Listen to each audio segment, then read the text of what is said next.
Welcome back to Afternoon Live.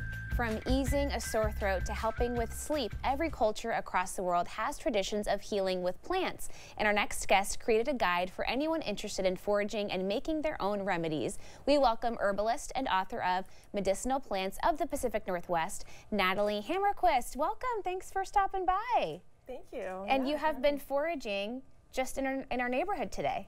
Yes, yeah, these are from Portland, so if you live in Portland, you should find these in your yard or in your neighborhood. Super accessible. You don't have to go for a long drive or a big hike to discover these, but you really grew up in the outdoors right in our neighborhood here.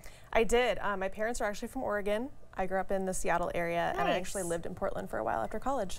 And that kind of sparked your love to learn more about the biodiversity. There's so much that we have. I think sometimes we look out the window and we just see green, but there's so much we have here locally. Yeah, we call that the green wall phenomenon, where like you don't know what you're looking at, it's just kind of green. Yeah. And that's actually one of the goals of my book, is to kind of break that for people so they can actually see like what plants there are and what they might be used for. And you kind of walk folks through identifying and then foraging and then actually using the medicinal properties of plants. How did you start learning about those properties?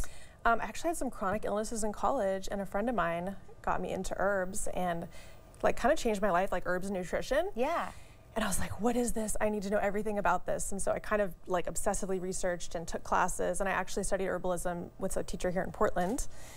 And that just kind of started my journey on learning about herbs. And then kind of specializes you in the things that we have here locally as well. Let's talk about how to safely and responsibly forage things. So we want to make sure that we're leaving our earth in even better shape than we found it, if at all possible. Yeah, so let's start with safety.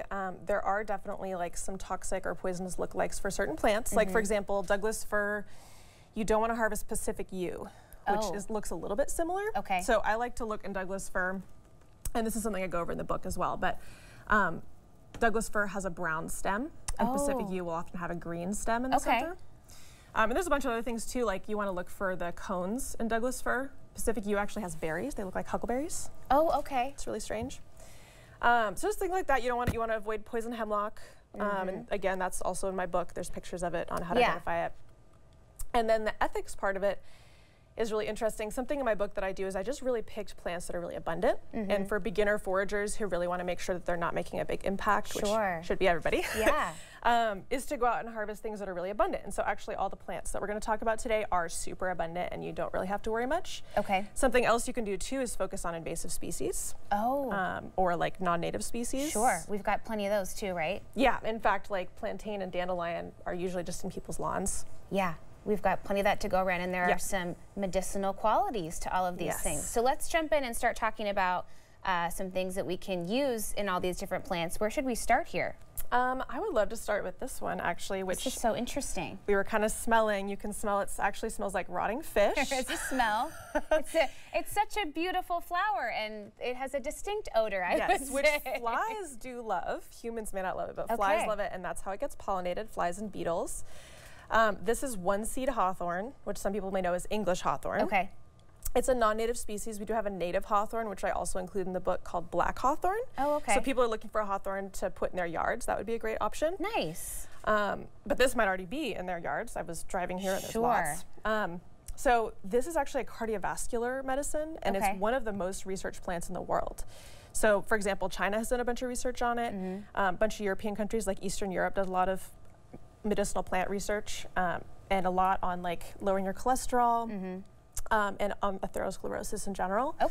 And like strengthening the heart muscle. So that's so cool. So how do you go about, as you're foraging and identifying things, you know you want to use the medicinal properties, how do you start that process? So there's different ways to prepare plants, but first you kind of start with like, how do we harvest this? And hawthorn flowers, it's like leaf and flower, and you just harvest these little bits like that, put them in your basket, and then you can dry them and make tea, or you could make a tincture, which is an alcohol extract, and there's recipes for that in my book.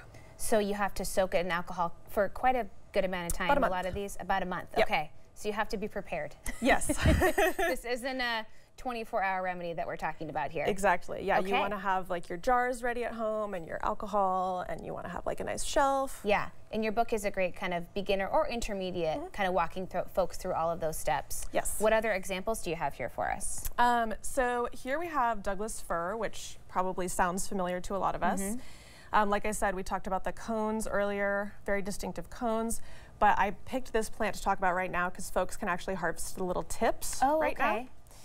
And Douglas fir tips are really high in vitamin C, and they're also actually expectorant and kind of slightly antimicrobial to the lungs. So they're really great like spring cold tea to drink. Nice. Yeah. So you would make that into a little tea concoction? Exactly, and you can actually do them fresh like this, or you can dry them and do like a hot tea that way. What does it taste like? It kind of tastes lemony. Yeah. In fact, here we can. Makes sense. You kind of smell that fresh herby. Yeah. Interesting. Okay. And it's one of my favorites. And there's all different species. Like you can do this with different fir species. Like if you're up in, you know, a Mount Hood and you have Pacific silver fir, you can harvest tips from those as well. Okay. What about this very familiar looking, what a lot of us see as weeds in our yard? So I'm guessing most of you will recognize this. Yes. Though there are a lot of lookalikes to this, many of which are also useful or edible or in some way, shape or form. This is dandelion. And dandelion is an amazing herb because it actually, all the parts can be used. So the flowers, there's actually like dandelion flower wine.